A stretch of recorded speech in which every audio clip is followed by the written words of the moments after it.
Mama.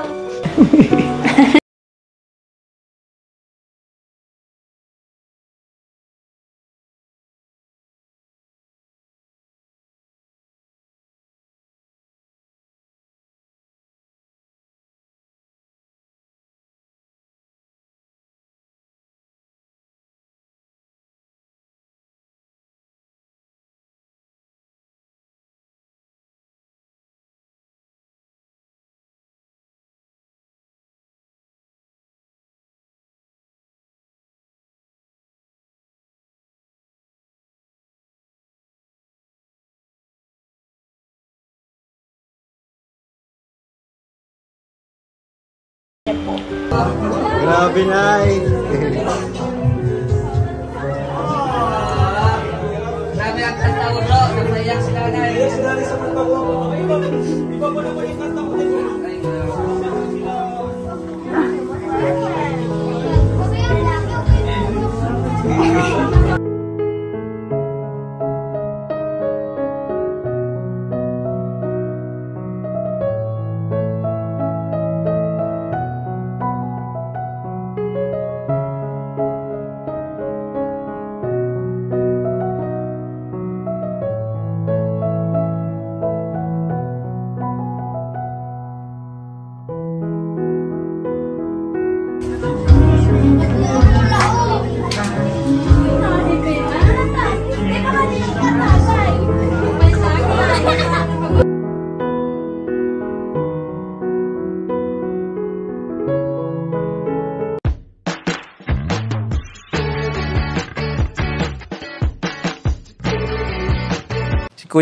Si Kuya Jens, ano yan, reactor natin yan.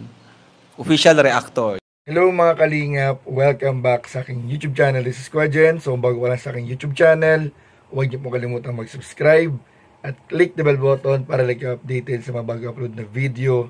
At huwag po natin kalimutan suportahan ang Butim Kalingap sa pangunguna ni Kuya Val Santos Matubang, Ate Edna Vlog at syempre Kalingap Prab.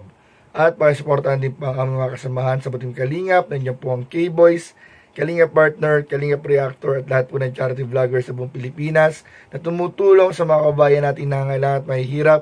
Supportahan po natin lahat guys. So ayun mga Kalingap, medyo binabagalan ko po yung aking pagsasalita dahil siguro po ay napapansin naman po ninyo mga Kalingap, medyo namamalat na naman po si Kuya Jens ay talaga naman mga Kalingap. Dahil yata itong mga Kalingap epekto po ng aking reaction video kagabi sa part 14 na Tambalang Jomcar. Talaga naman nakita po natin mga Kalingap na talagang napakadami pong eksena na nakakilig, nakakapatili at nakakapasigaw.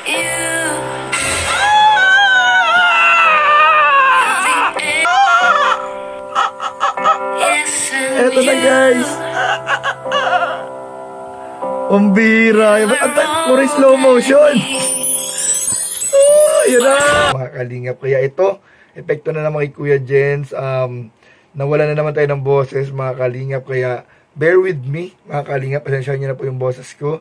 Pero ngayong gabi mga Kalingap ay meron po tayong pag-uusapan. Ito po ay yung isa sa mga usapin mga Kalingap ngayong panahong ito mga Kalingap. Yung nababalita po na mga pag-iyak mga Kalingap na nangyari po sa pamilya po nila Carla at ng kanyang nanay, ng kanyang tatay Alan, at sa buong pamilya po nila mga Kalingap. Ano nga kaya mga Kalingap ang mga nangyari? Bakit nga kaya mga Kalingap hindi na napigilan po ni Carla at ng kanyang nanay na maiyak at magkaiyakan mga Kalingap sa mga nangyari sa kanilang buhay?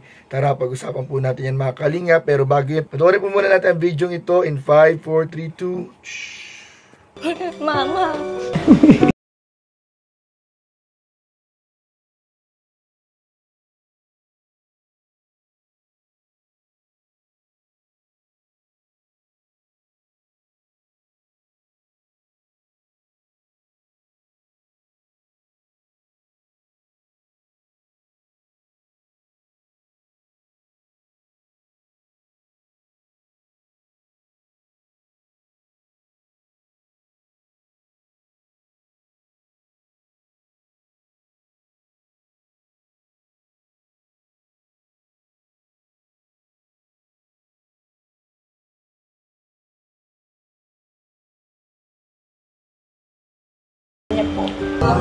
Grabe Grabe na eh.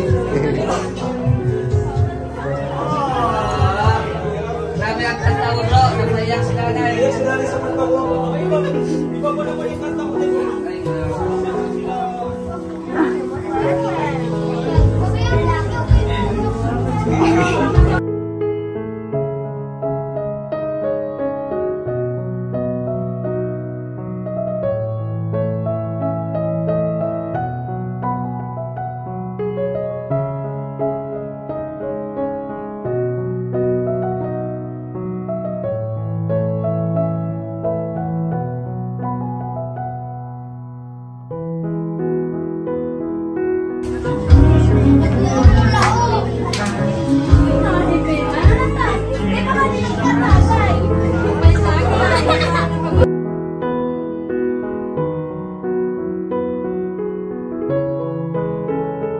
Grabe mga kalingap. Ilang beses ko nang napanood yung mga sina ito pero iba talaga yung dating ng eksena nila ng kanyang mama kapag mga ganito na eksena. Talagang hindi ko maiwasan na matiri-eye o medyo maluha mga kalingap dahil talagang mararamdaman nyo po mga kalingap kung gaano kasaya si Carla. Doon sa mga nakita po natin mga kalingap na video sa mga nakaraang episode po ng Tambalan Jomcar na sobrang saya po ni Carla mga kalingap na matapos po nilang pagdaanan ng kanilang pamilya ang napakahirap na sitwasyon po na buhay po nila noon mga kalingap ay sa ngayon po mga kalingap at sa wakas ay nabigyan niya na po mga kalingap ng maganda, maayos at matibay na bahay mga kalingap yung kanyang mga magulang at yung kanyang mga kapatid mga kalingap na para sa isang anak mga kalingap ay isang magandang achievement na pinapangarap po niya sa kanyang pamilya na maitira po yung kanyang pamilya, yung kanyang mga magulang sa mas maayos pong kalagayan mga kalingap. At nakita rin po natin mga kalingap yung grabe po yung iyak ng kanyang nanay nung graduation mga kalingap na nasuklian po ni Carla ang lahat ng paghihirap ng kanyang mga magulang sa pamamagitan ng pagtatapos ng pag-aaral. At dahil dun mga kalingap, talagang tears of joy mga kalingap yung naramdaman po ng kanyang nanay na hindi na po napigilang maiyak, maluha mga kalingap at mapayaka po kay Carla. Sobrang tuwa po mga kalingap. Nasa wakas po ay nakapagtapos na po ng senior high school yung kanilang anak na dalaga, yung kanilang pinakapanganay. Walang iba kundi po si Carla mga kalingap. Na sana po mga kalingap ito pong sitwasyon nila Carla, ng kanilang pamilya ay maging isang magandang halimbawa sa bawat isa mga kalingap, lalong-lalo na sa mga kabataan na nagsisipag-aral na hindi po mga kalingap hadlang ang kahirapan, ang mga pangarap ninyo at pangarap ng inyong mga magulang at para suklian po ang kanilang mga paghihirap at ginawang sakripisyo para sa ating lahat. At yan din naman mga kalingap sa mga magulang na nagsusumikap at ginagawa po ang lahat para mairaos po ang pag-aaral ng kanilang mga anak sa kabila po ng kahirapan ng buhay ay talagang ginagawa po nila ang lahat para po maibigay ang mga pangailangan ng kanilang mga anak. Ay sobrang saludo po kaming lahat sa inyo mga kalingap at sobrang ipapasalamat po sa effort at pagmamahal po ninyo sa inyong mga anak. Maraming po salamat sa inyong lahat. At yun lamang po mga kalingap, maraming po salamat sa pagtutok, panunood po ng video ito. Huwag po ninyong kalimutan mag-like, comment, share, and subscribe sa mga video. Maraming po salamat. God bless. Bye-bye.